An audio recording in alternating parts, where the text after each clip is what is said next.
parent home where their parents are married.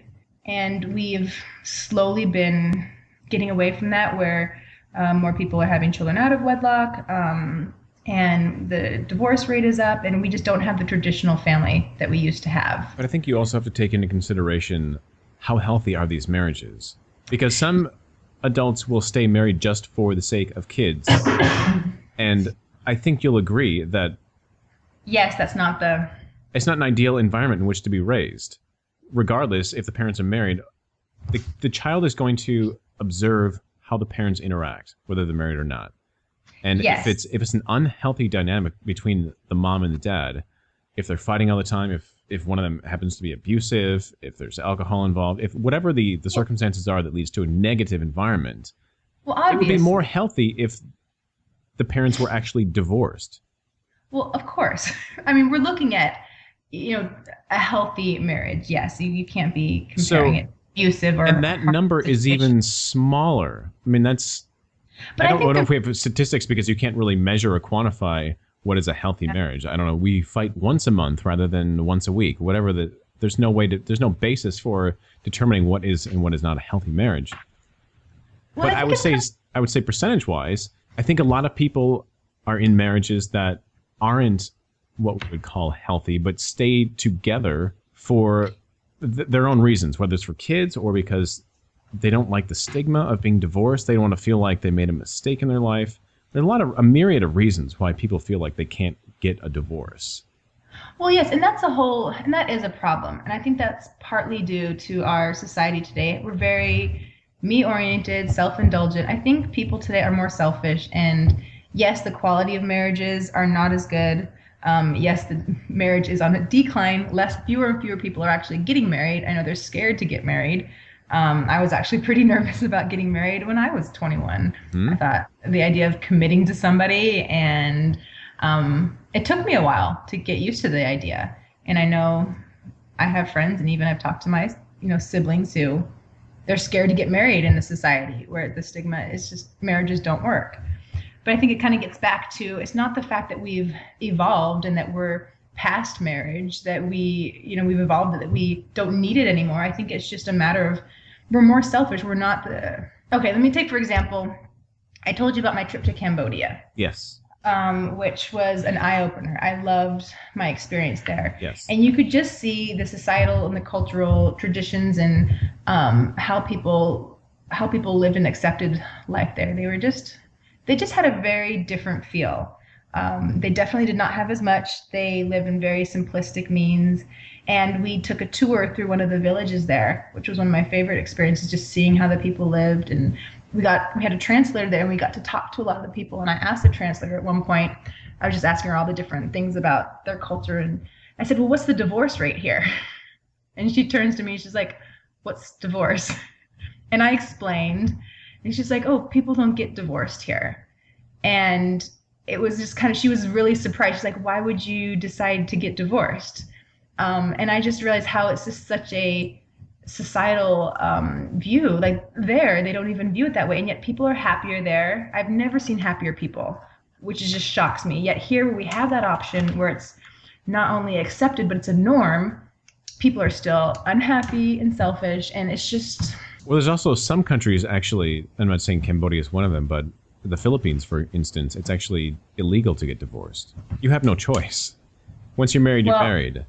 Whether it's a healthy, happy marriage or not, you have no choice. I'm not saying that's the case in Cambodia, but there are certainly places like that still exist, where you literally cannot get divorced. But think about the mindset. If people went into a marriage not thinking, okay, when it gets rough, I'm going to just get a divorce. But if they just thought going into it, I'm just going to make it work no matter what. We're going to go through hard times, but I'm going to make it work. And trust me, they have hard times there in, Cambodia, and difficult things that they're dealing with. But they have the mindset of, we stick it out and work on it. That's just how they view it. In our viewpoint here, we've changed it. Once again, we've changed the definition of marriage. It's not a union to create and bring a family into the world. It's, what can I get out of it? What's in it for me? It's definitely the me selfish attitude, which is why. So how does that play into your idea Okay, we live in a Christian nation, Yes. primarily Christian nation. Yes. Marriage is, in a religious sense, when you're getting a religious ceremony, it's a bond between the couple and with God. Yes. So people clearly have no fear of breaking this bond with God. I am clearly in the minority when I say I don't believe in God or any invisible being. Yes. Most of the populace of this country does believe in a God of some kind. And yet when it comes to divorce, they clearly don't respect the bond that they're making with their supposed God. Yeah, they're not living what they preach, like, which is the majority of a lot of people. They believe one thing, but they say and do another thing. We call them, Sunday Christians that just, they go to church, they say, I believe, I'm saved, whatever. But then during the week, they just do whatever they want. And, well, here's a quote that I found. Durant. So a lot of falafels. Falafels?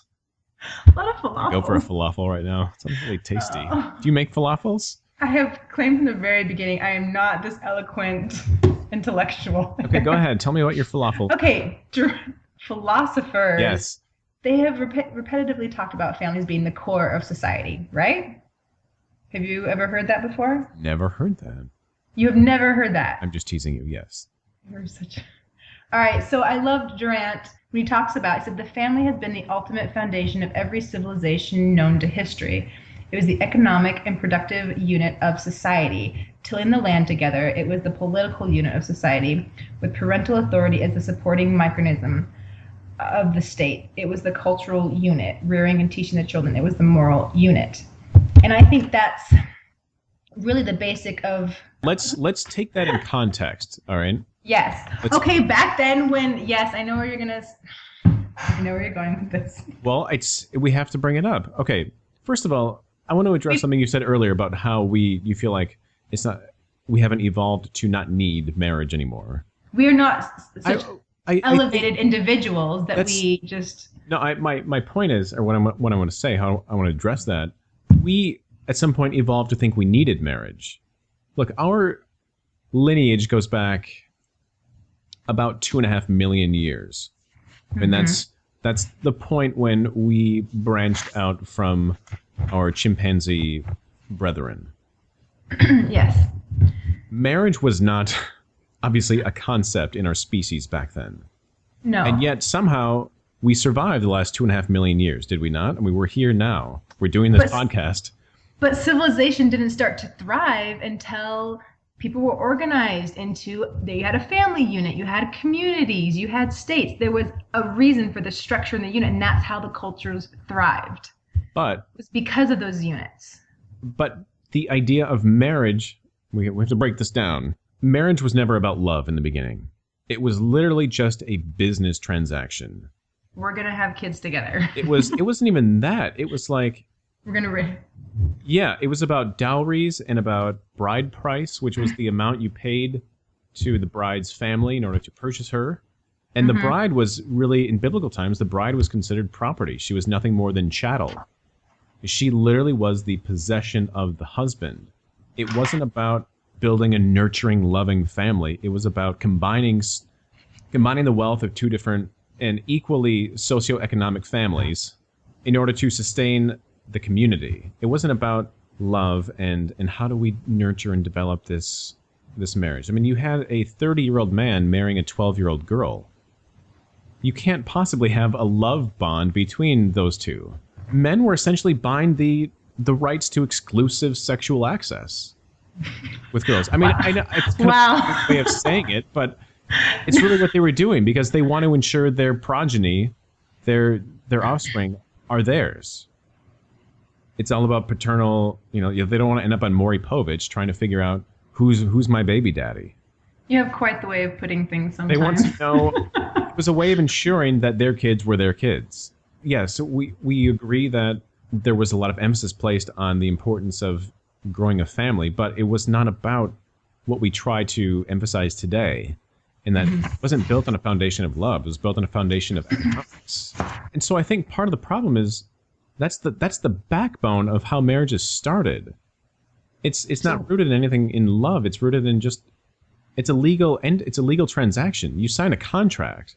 But back then you weren't saying I promise to always love and cherish this person. It was just I'm going to give this dowry to this family, and in return I'm going to receive this this payment, this bride price, and that was it. And you combined your assets, and you had your fortune, and that was it. It wasn't rooted in love. It wasn't all about what we've made it out to today. And I think that's part of the problem is we've changed the definition once again.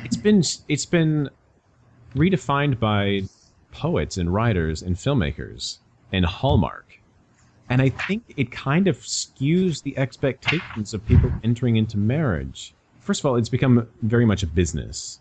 That's one thing I really, really hate about it. It's all about the gown. It's about the ring. It's about the... Yes, that's a whole nother topic, though. I mean, but not really, because so much focus is placed. Okay, when you're getting married, what is the focus...